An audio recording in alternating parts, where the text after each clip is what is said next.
ಜ್ಯೋತಿರ್ಗಮಯ ಮೃತ್ಯೋರ್ಮಾ ಅಮೃತಂ ಗಮಯ.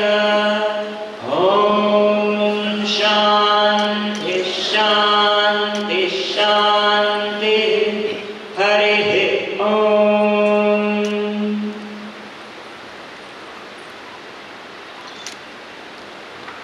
ಆ ದೀಪವನ್ನು ಪ್ರಜ್ವಲನೆ ಮಾಡಿ ಈಗ ಭಾರತಾಂಬೆ ನಮ್ಮೆಲ್ಲರ ಮನೆ ದೇವರು, ಮನದೇವರು. ಕೆರೆಯ ನೀರನ್ನು ಕೆರೆಗೆ ಚೆಲ್ಲಿ ಎನ್ನುವಂತಹ ಮಾತಿನಂತೆ ಸಮಾಜದಿಂದ ಪಡೆದದ್ದನ್ನು ಮರಳಿ ಸಮಾಜಕ್ಕೆ ನೀಡುವಂತಹ ಒಂದು ವಿಶಿಷ್ಟವಾದಂತಹ ಪರಿಕಲ್ಪನೆ. ಕೊಟ್ಟದ್ದು ತನಗೆ ಕಟ್ಟಿಟ್ಟದ್ದು ಪರರಿಂಗೆ, ಕೊಟ್ಟು ಕೆಟ್ಟಿತೆನ ಬೇಡ ಅದು ಕಟ್ಟಿಟ್ಟ ಬುತ್ತಿಯಂತಿಹುದು ಅಂತ ಹಿರಿಯರು ಆಡಿದಂತಹ ಮಾತು. ಯಾವಾಗಲೂ ಕೊಟ್ಟದ್ದೇನಿದೆ ಅದು ಮರಳಿ ನಮಗೆ ಬರುತ್ತದೆ, ಕಟ್ಟಿಟ್ಟದ್ದು ಅದರ ಪರರ ಸೊತ್ತಾಗುತ್ತದೆ ಅಂತೆ.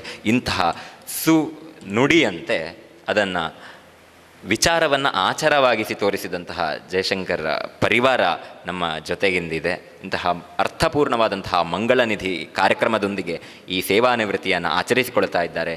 ಇದೀಗ ಮಂಗಳನಿಧಿ ಸಮರ್ಪಣೆ ಆಗಿದೆ. ಈ ಕುರಿತು ನಮ್ಮನ್ನೆಲ್ಲ ಉದ್ದೇಶಿಸಿ ಶ್ರೀ ಕಜಂಪಾಡಿ ಸುಬ್ರಹ್ಮಣ್ಯ ಭಟ್ಜಿ ಮಾತುಗಳನ್ನಾಡಬೇಕಾಗಿ ವಿನಂತಿಸಿಕೊಳ್ಳುತ್ತೇನೆ. ಹಿರಿಯರೇ, ಶ್ರದ್ಧೇಯ ಮಾತಾ ಭಗಿನಿಯರೇ, ಗೌರವಾನ್ವಿತ ಶ್ರೀ ಜಯಶಂಕರ ಅಭಿಮಾನಿ ಬಂಧುಗಳೇ, ರಾಷ್ಟ್ರೀಯ ಸ್ವಯಂ ಸೇವಕ ಸಂಘ ಪ್ರಾರಂಭ ಆಗಿ 100 ವರ್ಷ ಕಳೆದಿದೆ. ಅನೇಕ ವಿಕಾಸಗಳದರಲ್ಲಿ ಹಾಗೆ ಹೆಜ್ಜೆ ಮುಂದೆ ಇಡ್ತಾ ಇದ್ದ ಹಾಗೆ ಸಂಘದ ಸ್ವಯಂ ಸೇವಕನಿಗೆ ಕಲಿಸಿಕೊಟ್ಟದ್ದು, ಸಂಘದಿಂದ ನನಗೇನು ಸಿಗ್ತದೆ ಅಂತ ಕೇಳಬೇಡ, ಸಂಘಕ್ಕೆ ಏನು ಕೊಡಲಿಕ್ಕಾಗ್ತದೆ ಅದನ್ನು ಕೊಡು. ಇದು ಪ್ರಾರಂಭದಿಂದ ಬಂದಂಥ ಒಂದು ಸಂಸ್ಕೃತಿ. ಅದರ ವಿಕಸಿತ ರೂಪವಾಗಿ ನಮ್ಮನೇಲೇನಾದರೂ ಶುಭ ಕಾರ್ಯಕ್ರಮ ಆದಾಗ, ಸಂತೋಷ ಆದಾಗ, ವಿಶೇಷ ಕಾರ್ಯಕ್ರಮ ಆದಾಗ ನಾನು ಈ ಎತ್ತರಕ್ಕೆ ಹೋಗಲಿಕ್ಕೆ ಸಮಾಜ ಕಾರಣ ಎಂಬುದನ್ನು ನೆನಪಿಟ್ಟುಕೊಂಡು ಆ ಸಮಾಜಕ್ಕೆ ಒಂದು ನಿಧಿಯನ್ನು ಅರ್ಪಣೆ ಮಾಡೋದು. ಅದಕ್ಕೆ ಮಂಗಲ ನಿಧಿ ಅಂತ ಹೆಸರು ಬಂತು. ಇಡೀ ದೇಶದಲ್ಲಿ ಉಂಟು ಅಂತಲ್ಲ, ಒಂದೊಂದು ಪ್ರಾಂತದಲ್ಲಿ ಒಂದೊಂದು ರೀತಿಯಲ್ಲಿ ವಿಕಾಸಗೊಂಡಿದೆ ಅದು. ಆ ಹಿನ್ನೆಲೆಯಲ್ಲಿ ಮಂಗಳೂರು ವಿಭಾಗದಲ್ಲಿ, ಅಂದರೆ ಹಳೆ ದಕ್ಷಿಣ ಕನ್ನಡ ಜಿಲ್ಲೆ ಮತ್ತು ಉಡುಪಿ ಜಿಲ್ಲೆ, ಇಲ್ಲಿ ಸಂಘದ ಕಾರ್ಯಕರ್ತರ ಮನೆಯಲ್ಲಿಯೂ ಅದನ್ನು ನೋಡಿ ಸಂಘದ ಹಿತೈಷಿಗಳ ಮನೆಯಲ್ಲಿಯೂ ಒಳ್ಳೆಯ ಕಾರ್ಯಕ್ರಮ ನಡೆದಾಗ ಒಂದು ನಿಧಿಯನ್ನು ಅರ್ಪಣೆ ಮಾಡೋದು. ಸಂಘಕ್ಕಲ್ಲ, ಸಮಾಜಕ್ಕೆ. ಸಂಘಕ್ಕೆ ನಿಧಿ ಅರ್ಪಣೆ ಮಾಡೋದು ಒಂದೇ ಸರ್ತಿ ವರ್ಷದಲ್ಲಿ, ಗುರುಪೂಜೆಯ ದಿವಸ. ಉಳಿದ ಎಲ್ಲ ದಿನಗಳಲ್ಲಿ ಏನು ಅರ್ಪಣೆ ಮಾಡೋದಿದ್ರೂ ಅದು ಸಮಾಜಕ್ಕೆ.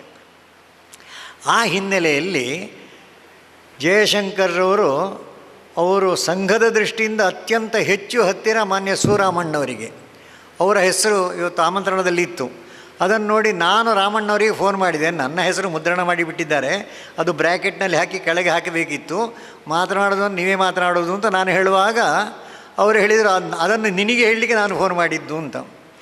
ಹಾಗಾಗಿ ನನಗೆ ಬರಲಿಕ್ಕೆ ಆಗೋದಿಲ್ಲ, ಅದನ್ನು ನೀನು ಸುಧಾರಿಸಬೇಕು ಅಂತ ನನಗೆ ಹೇಳಿದರು. ಆ ಹಿನ್ನೆಲೆಯಲ್ಲಿ ಇವತ್ತು ಬಂದಿದ್ದೇನೆ ನಾನು.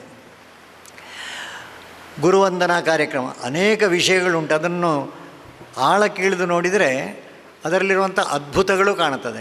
ನಮ್ಮ ದೇಶದಲ್ಲಿ 2 ರೀತಿಯ ಶಿಕ್ಷಣಗಳಿದೆ ಶಿಕ್ಷಣ ನೀಡುವಲ್ಲಿ. ಒಂದನೆಯದ್ದು ವ್ಯಾಸ ಪರಂಪರೆ, ಎರಡನೆಯದ್ದು ದ್ರೋಣ ಪರಂಪರೆ.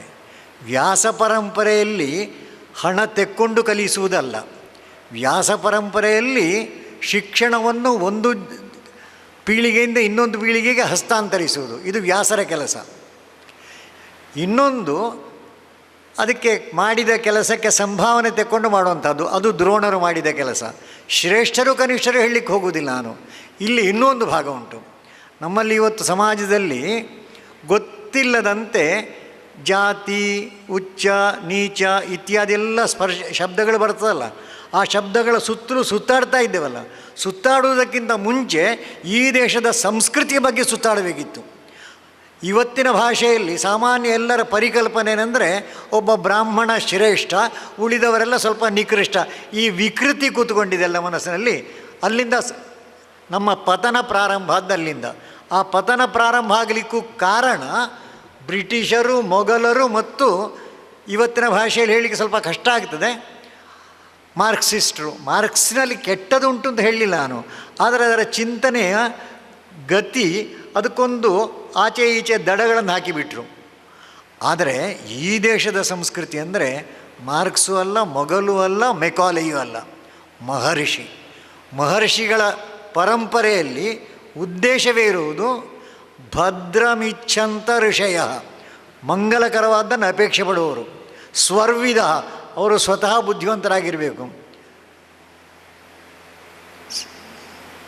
ಉಪನಿಷೇಧು ಅಗ್ರೆ, ತಾವು ಕೆಲಸ ಮಾಡುತ್ತಾ ಮುಂದೆ ಹೆಜ್ಜೆ ಇಟ್ಟರು.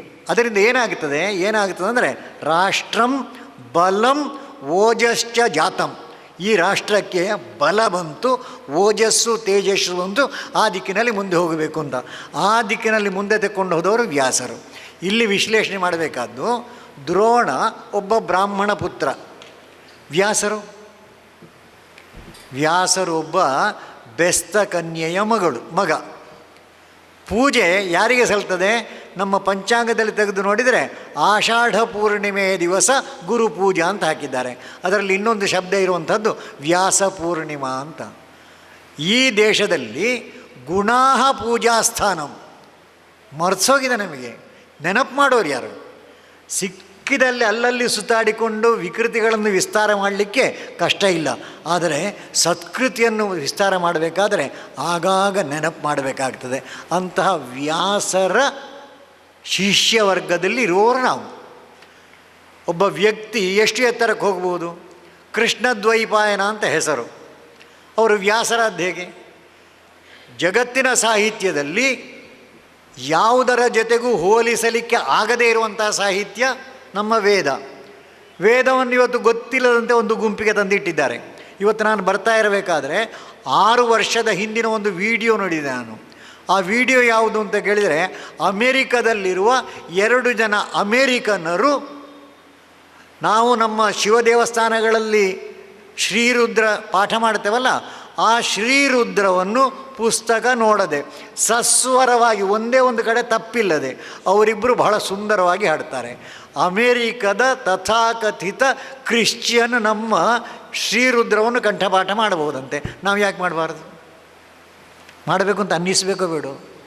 ಹೆಂಗಸರನ್ನು ದೂರ ಇಟ್ಟರು, ಬೇರೆ ಜಾತಿಯನ್ನು ದೂರ ಇಟ್ಟರು. ಅಂತಹ ಸರಿಸಾಟಿ ಇಲ್ಲದ ವೇದ. ಆ ವೇದದ ಸಾರ ಸರ್ವಸ್ವವನ್ನು ಹೇಳಬೇಕಾದ್ರೆ ಋಗ್ವೇದದ ಕೊನೆಯ ಒಂದು ಸೂಕ್ತ ಸಾಕು. ಅದರಲ್ಲಿರುವ ಒಂದೊಂದು ಶಬ್ದವು ಎಷ್ಟು ಅದ್ಭುತ ಅಂತ ಹೇಳಿದರೆ, ಮೊದಲನೇ ಶಬ್ದವೇ ಸಂಗಚ್ಛಧ್ವಂ, ಒಟ್ಟಿಗೆ ಹೆಜ್ಜೆ ಮುಂದೆ ಹಾಕುವ ಅಂತ. ಒಟ್ಟಿಗೆ ಹೆಜ್ಜೆ ಮುಂದೆ ಹಾಕುವಾಗ ಎಡಗಾಲು ಒಬ್ಬರದ್ದು ಎಲ್ಲರದ್ದು ಎಡಗಾಲು ಹೋಗಬೇಕು ಅಂತ ಅನ್ನಿಸ್ತದೆ. ಸಂವದಧ್ವಂ, ಒಳ್ಳೆಯದನ್ನೇ ಮಾತನಾಡುವ ಅಂತ, ಒಂದೇ ಎಲ್ಲರೂ. ಸಂವೋ ಮನಾಂಸಿ ಜಾನತಾಂ, ನಮ್ಮ ಮನಸ್ಸಲ್ಲಿ ಅರಳುವಂಥ ಎಲ್ಲ ಭಾವನೆಗಳು ಒಂದೇ ಆಗಬೇಕು. ಸಮಾನೋ ಮಂತ್ರ, ನಮ್ಮ ಚಿಂತನೆ ಸಮಾನ ಆಗಬೇಕು. ಸಮಿತಿ ಸಮಾನಿ, ಆ ಚಿಂತನೆಯಿಂದ ಬರುವಂಥ ನಿಷ್ಕರ್ಷಗಳುಂಟಲ್ಲ ಅದು ಸಮ ಆಗಬೇಕು. ಸಮಾನಂ ಮನಃ, ಒಂದು ಸರ್ತಿ ಹೇಳಿತು ಮತ್ತೆ ಹೇಳಿತು ಮನಸ್ಸು ಸಮಾನ ಆಗಬೇಕು ಅಂತ. ಮುಂದಿನ ಶಬ್ದ, ಒಂದೊಂದು ಶಬ್ದ ಬರೀಬೇಕಾದರೆ ಅದರ ಹಿಂದೆ ಎಷ್ಟು ತಪಸ್ಸಿರಬೇಕು. ಮುಂದಿನ ಶಬ್ದ ಯಾವುದು ಅಂತ ಕೇಳಿದರೆ ಸಹಚಿತ್ತಮೇಷಾಂ, ಚಿತ್ತದಲ್ಲಿ ಬಂದಾಗ ಕೆಲವೊಮ್ಮೆ ಸಮಾನತೆ ಬರುವುದಿಲ್ಲ. ಆ ಸಮಾನತೆ ಬಾರದೇ ಇದ್ದಾಗ ಸಹಮತ ಬರಬೇಕು. ಹಾಗಾಗಿ ಚಿತ್ತದ ಹೆಸರು ಬಂದಾಗ ಸಮ ತೆಗೆದುಹಾಕಿ ಸಹ ಹಾಕಿದರು. ಒಂದು ಅಕ್ಷರದ ವ್ಯತ್ಯಾಸದಿಂದ ಎಂಥ ಅದ್ಭುತ ಆಗ್ತದೆ. ಅಂತಹ ಸರಿಸಾಟಿ ಇಲ್ಲದ ವೇದವಾಂಗ್ಮಯ, ಅದಾದ ನಂತರ ಉಪನಿಷತ್ತುಗಳು, ಅದಾದ ನಂತರ ಜಗತ್ತಿಗೆ ದಾರಿ ತೋರಿಸಿದಂಥ 2 ಮಹಾನ್ ಇತಿಹಾಸ ಗ್ರಂಥಗಳು ರಾಮಾಯಣ ಮಹಾಭಾರತ. ರಾಮಾಯಣ ಮಹಾಭಾರತದಲ್ಲಿ ಅದ್ಭುತಗಳೇ ಇದೆ. ಎಲ್ಲಿ ಒಂದೊಂದು ಘಟನೆ ಹೇಳೋಕ್ಕೆ ಕಣ್ಣಲ್ಲಿ ನೀರು ಬರ್ತದೆ. ಪೇಜಾವರ್ಷಿಗಳು ಹಿಂದಿನವರು, ಈಗಿನವರಲ್ಲ, ಅವರೊಂದು ತಾಯಂದಿರ ಸಭೆಯಲ್ಲಿ ಸರಳವಾಗಿ ಸಹಜವಾಗಿ ಹೇಳಿದರು, ತಾಯಂದಿರ ಹತ್ರ ಎಲ್ಲ ನನ್ನದು ನಿವೇದನೆ ಉಂಟು, ನೀವೆಲ್ಲರೂ ಕೈಕೇಯಿಗಳಾಗಬೇಕು ಅಂತ. ಈ ಕೈಕೇಯಿಗಳಾಗಬೇಕು ಅಂತ ಹೇಳಿದಾಗ ಎಲ್ಲರಿಗೂ ಗಾಬರಿ ಆಯಿತು. ಪೇಜಾವರ್ಷಿಗಳು ತಪ್ಪು ಹೇಳ್ತಾರಲ್ಲ ಅಂತ. 2 ಸೆಕೆಂಡ್ ಕಳೆದ ನಂತರ ಮತ್ತೆ ಉಚ್ಚರಿಸಿದರು, ನಾನು ನೀವೆಲ್ಲರೂ ಕೈಕೇಯಿಗಳಾಗಬೇಕು ಅಂತ ಮನದಾಳದಿಂದ ಅಪೇಕ್ಷೆ ಪಡುತ್ತೇನೆ ಅಂತ.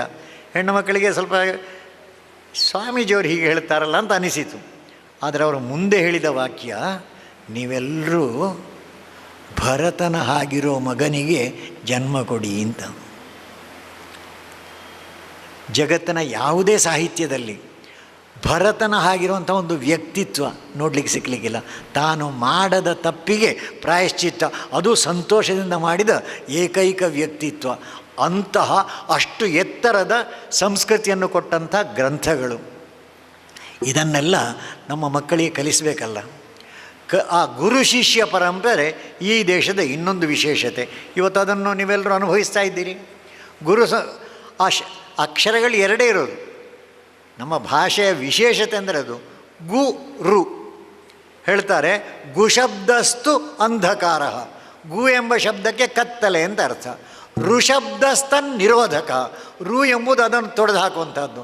ಹಾಗಾಗಿ ಅಂಧಕಾರ ನಿರೋಧಿತ್ವಾತ್ ಗುರುಹು. ಗುರುವಿಗೆ ಆ ಸಾಮರ್ಥ್ಯ ಉಂಟು. ಎಂಥ ಗುರುಗಳಿದ್ದರು.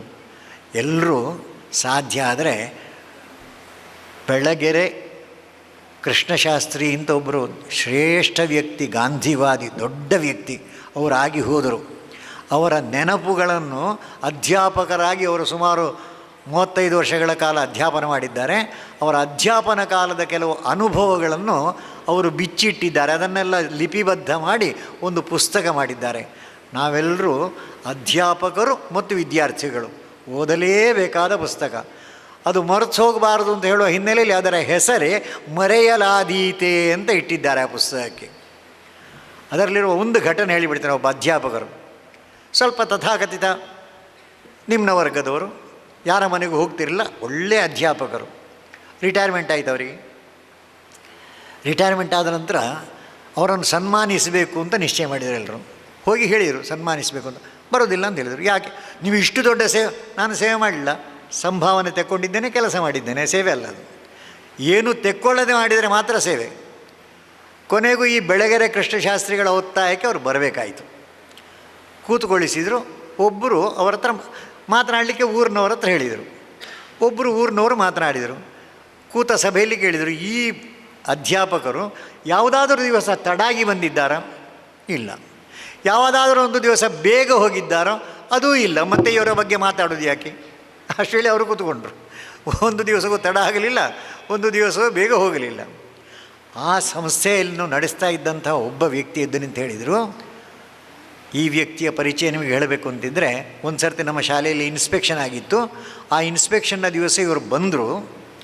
ಮಧ್ಯಾಹ್ನದೊಳಗೆಲ್ಲ ಇನ್ಸ್ಪೆಕ್ಷನ್ ಆಯಿತು. ಇವರ ಬಗ್ಗೆ ಅಪಾರ ಮೆಚ್ಚುಗೆಯನ್ನು ವ್ಯಕ್ತಪಡಿಸಿದರು. ಮಧ್ಯಾಹ್ನ ಮೇಲೆ ಶಾಲೆಗೆ ಮಕ್ಕಳಿಗೆ ರಜೆ ಕೊಡಿ ಅಂತ ಹೇಳಿದರು. ಊಟಕ್ಕೆ ಹೋಗುವ ಅಂತ ಹೇಳಿದರು. ನಾನು ಬರುವುದಿಲ್ಲ ಅಂತ ಹೇಳಿದರು. ಅವರೆಲ್ಲ ಆಲೋಚನೆ ಮಾಡಿದ್ದು ಇವರು ಸ್ವಲ್ಪ ಹಿಂದುಳಿದ ವರ್ಗದವರಾದ್ದರಿಂದ ಉದಾಸೀನ ಮಾಡ್ತಾರೆ ಅಂತ. ಬರೋದಿಲ್ಲ ಅಂತ ಹೇಳಿದರು. ಹೆಡ್ ಮಾಸ್ಟ್ರೇ ಹೇಳಿದರು, ಬನ್ನಿಯಪ್ಪ ಎಲ್ಲರೂ ಕರೀತಾರೆ. ನಾನು ಬರೋದಿಲ್ಲ. ಸ್ವಲ್ಪ ಧ್ವನಿ ಗಂಭೀರ ಆಯಿತು. ಆಗ ಆ ಆಫೀಸರೇ, ಯಾರು ಇನ್ಸ್ಪೆಕ್ಟ್ ಮಾಡಿ ಬಂದ ಅಧಿಕಾರಿಗಳಿದ್ರಲ್ಲ, ಅವರು ಇವರ ಬೆನ್ನ ಮೇಲೆ ಇಟ್ಟು ಎಲ್ಲರೂ ಕರೀತಾರಪ್ಪ ಬನ್ನಿ ಅಂತ. ಆಗ ಹೇಳಿದ್ರು, ಒಂದು ನಿಮಿಷ ಅಂತ ಹೆಡ್ ಮಾಸ್ಟರನ್ನು ಕರೆದು ಆಚೆ ತಗೊಂಡ್ರು. ನೋಡಿ, ನಾನಿವತ್ತು ಶಾಲೆಗೆ ಬರುವ ದಿವಸ ಅಲ್ಲ. ಯಾಕಂದರೆ ನನ್ನ ಮಗಳು ಪ್ರಾಣ ಬಿಟ್ಟಿದ್ದಾಳೆ. ಮನೆಯಲ್ಲಿ ಇಟ್ಟಿಟ್ಟು ಬಂದಿದ್ದೇನೆ. ಬಾರದೇ ಇದ್ದರೆ ನನ್ನ ಬಗ್ಗೆ ತಪ್ಪು ಅಭಿಪ್ರಾಯ ಬರ್ತದೆ. ಈಗ ನಾನು ನಿಮ್ಮೊಟ್ಟಿಗೆ ಬಂದು ಊಟ ಮಾಡಲ, ಆ ಆತ್ಮ ಹೊರಟು ಹೋದಂತಹ ದೇಹವನ್ನು ಮಣ್ಣು ಮಾಡಲ. ಅಂದರೆ ತಾನು ಮಾಡುವ ಕೆಲಸಕ್ಕೆ 100% ಬದ್ಧನಾಗಿರೋದು. ಇದು ನಮ್ಮ ಒಂದು ಕಾಲದ ಅಧ್ಯಾಪಕರ ಚಿತ್ರ. ಆ ಎತ್ತರಕ್ಕೆ ಕೇಳಲಿಕ್ಕೆ ಆಗದೇ ಇದ್ದರೂ ಆ ಎತ್ತರಕ್ಕೆ ಹೋಗುವಂಥ ವ್ಯವಸ್ಥೆ ಇದೆ ಅಂತ ನೆನಪಾದರೂ ಮಾಡ್ಬೋದಲ್ಲ. ಈ ಗುರು ಶಿಷ್ಯ ಪರಂಪರೆಯಲ್ಲಿ ಆಗಬೇಕಾದ್ದು. ಈ ಹಿನ್ನೆಲೆಯಲ್ಲಿ ಇವತ್ತೊಂದು ಬಹಳ ಸುಂದರ ಕಾರ್ಯಕ್ರಮ ಜೋಡಿಸಿದ್ದೀರಿ ನೀವೆಲ್ಲರೂ. ಹಾಗೆ ನೋಡಿದರೆ ವೈಯಕ್ತಿಕವಾಗಿ ನನಗೆ ತುಂಬ ಪರಿಚಯ ಜಯಶಂಕರದ್ದು ಇಲ್ಲದಿದ್ದರೂ ಸೂರಾಮಣ್ಣವರಿಗೆ ಪರಿಚಯ ಇದ್ದರೆ, ಸಂಘಕ್ಕೆ ಪರಿಚಯ ಇದ್ದರೆ ಎಲ್ಲರಿಗೂ ಪರಿಚಯ ಇದ್ದಾಗ. ಹಾಗಾಗಿ ಅದೊಂದು ಗೊಂದಲ ಏನಿಲ್ಲ. ಮಂಗಲ ನಿಧಿಯನ್ನು ಅರ್ಪಣೆ ಮಾಡಿದ್ದಾರೆ. ಈ ಅರ್ಪಣೆ ಮಾಡುವಾಗಲೂ ಅದರಲ್ಲಿ ಒಂದು ಪ್ರಶ್ನೆ ಬರ್ತದೆ. ನಮಗೆ ಯೋಚನೆ ಮಾಡಬೇಕಾದ್ರೆ ದಿಕ್ಕು ತಪ್ಪಿ ಯೋಚನೆ ಮಾಡಲಿಕ್ಕೆ ಬೇಕಾದಷ್ಟು ದಾರಿಗಳಿದೆ. ಗುಟ್ಟಿನಲ್ಲಿ ಕೇಳ್ತಾರೆ ಎಷ್ಟು ಕೊಟ್ಟಿದ್ದಾರಂತೆ. ಮಂಗಲ ನಿಧಿಯನ್ನು ಸಮರ್ಪಣೆ ಮಾಡಿದ್ದು ಅಲ್ಲಿ ಎಷ್ಟು ಅಂತ ಯಾಕೆ? ಅದಕ್ಕೂ ನಮ್ಮ ಭಗವದ್ಗೀತೆಯಲ್ಲಿ ಉತ್ತರ ಉಂಟು. ಹೇಳಿದ್ದಾರೆ, ಪತ್ರಂ ಪುಷ್ಪಂ ಫಲಂತೋಯಂ ಯೋಮೇ ಭಕ್ತಿಯ ಪ್ರಯಚ್ಛತಿ ತದಹಂ ಭಕ್ತ್ಯುಪಹೃತಂ ಅಶ್ನಾಮಿ ಪ್ರಯತಾತ್ಮನಃ ಅಂತ. ಕೊಡುವುದರ ಹಿಂದೆ ಭಾವ ಮುಖ್ಯ, ಎಷ್ಟು ಎಂಬುದು ಮುಖ್ಯ ಅಲ್ಲ. ಆ ಹಿನ್ನೆಲೆಯಲ್ಲಿ ಸಮಾಜವನ್ನು ಸ್ಮರಣೆ ಮಾಡ್ತಾ ಸಮಾಜಕ್ಕೋಸ್ಕರ ಜಯಶಂಕರ್ ದಂಪತಿ ಮತ್ತು ಕುಟುಂಬಸ್ಥರು ಅರ್ಪಣೆ ಮಾಡಿದ್ದಾರೆ. ಆ ಅರ್ಪಣೆ ಸಮಾಜದ ಒಳ್ಳೆಯ ಕೆಲಸಕ್ಕೆ ಸೇರುತ್ತದೆ ಅಂತ ಹೇಳೋ ನಂಬಿಕೆ ಅವರದ್ದು, ಸೇರಿಸ್ತೇವೆ ಎಂಬ ನಿರ್ಣಯ ನಮ್ಮದು. ಆ ಹಿನ್ನೆಲೆಯಲ್ಲಿ ಅದು ಆಗಬೇಕಾದದ್ದು ಆಗುತ್ತದೆ ಅಂತ ಹೇಳ್ತಾ, ಈ ಸಂದರ್ಭದಲ್ಲಿ ಅವರ ನಿವೃತ್ತ ಜೀವನದಲ್ಲಿ ಆಗಲೇ ಹೇಳಿದರು, ನಿವೃತ್ತಿ ನಿಶ್ಚಿತ, ಪ್ರವೃತ್ತಿ ಇಚ್ಛಿತ. ನಿವೃತ್ತಿ ಆಗಲೇಬೇಕು. ಪ್ರವೃತ್ತಿ ಭಗವಂತ ನಮಗೆ 4 ಕೆಲಸ ಕೊಟ್ಟದ್ದು. ಮೊದಲನೇ ಕೆಲಸ ಅಧ್ಯಯನ, 25 ವರ್ಷ ಅಂತ ಲೆಕ್ಕ ಸಾಮಾನ್ಯ. ಶೈಶವೇ ಅಭ್ಯಸ್ತ ವಿದ್ಯಾನಾಂ. ಅದಾದ ನಂತರ ಸಹಜ ಸ್ಥಿತಿ, ದೈಹಿಕ ಆಕರ್ಷಣೆಗಳು, ಇದನ್ನೆಲ್ಲ ಅದಕ್ಕೆ ಪವಿತ್ರ ರೂಪ ಕೊಡೋದಕ್ಕೋಸ್ಕರ ವಿವಾಹ, ಆ ವೈವಾಹಿಕ ಜೀವನದಲ್ಲಿ ಸಂಪಾದನೆ, ಖರ್ಚು ಮಾಡೋದು ಇತ್ಯಾದಿ. ಯೌವನೆ ವಿಷಯೈಷಿಣಾಂ. ಆಮೇಲೆ ವಾರ್ಧಕೆ ಮುನಿವೃತ್ತೀನಾಂ. ರಿಟೈರ್ಮೆಂಟ್ ಆದ ನಂತರ ನಮ್ಮ ಕೆಲಸ ಏನು ಅಂತ ಕೇಳಿದರೆ ಸಮಾಜ ಕೇಂದ್ರಿತ ಕೆಲಸ. ಸಮಾಜದಿಂದ ಯಾವುದನ್ನೂ ಅಪೇಕ್ಷೆ ಪಡದೆ ನಮ್ಮ ಮಕ್ಕಳು ಅವರ ಕಾಲ ಮೇಲೆ ನಿಂತದ್ದನ್ನು ನೋಡಿ ಆನಂದ ಪಡುತ್ತಾರೆ. ಉಳಿದವರು ಮಾಡಬೇಕಾದ ಕೆಲಸ ಅಂದರೆ ಮನೆಗೆ ಹೋಗಬೇಡಿ ಅಂತ ಹೇಳೋದಿಲ್ಲ ನಾನು, ಹೋಗಲೇಬೇಕು ಅಂತ ಇಲ್ಲ ಇದ್ದರೆ ಹೋಗದೆಯೂ ಇರಬಹುದು. ಯಾವುದಾದ್ರೂ ಒಂದು ಸಂಸ್ಥೆಯಲ್ಲಿ ಸಮಾಜಕ್ಕೋಸ್ಕರ ಕೆಲಸ ಮಾಡೋ ಸಂಸ್ಥೆಯಲ್ಲಿ ನಮ್ಮ ಕೇಶವ ಕೃಪದಲ್ಲಿ ಒಂದು 3-4 ಜನ ಇದ್ದಾರೆ. ಅದ್ಭುತ, ದೊಡ್ಡ ಆಫೀಸರಾಗಿ ನಿವೃತ್ತರಾದವರು. ಬೇರೆ ಬೇರೆ ಕಡೆ ಕೆಲಸಕ್ಕೆ ಬಂದಿಂದವ್ರನ್ನ ಕರೆದಾಗ ನಾವು ಬರೋದಿಲ್ಲ ಅಂತ ಹೇಳಿದರು. ಬೆಳಗ್ಗಿಂದ ಸಂಜೆವರೆಗೆ ಅಲ್ಲಿರ್ತಾರೆ. ಮಾಡೋದೇನಿಲ್ಲ, ಬಂದವರನ್ನೆಲ್ಲ ಚೆನ್ನಾಗಿ ಮಾತನಾಡಿಸುವುದು, ನಗ್ತಾ, ಈ ರೀತಿಯಲ್ಲ. ಹಾಗಾಗಿ ಸಮಾಜದ ಜೊತೆ ನಾವು ಕೆಲಸ ಮಾಡಿದರೆ ನಮ್ಮ ವಯಸ್ಸು ಗಣನೆಗೆ ಬರುವುದಿಲ್ಲ.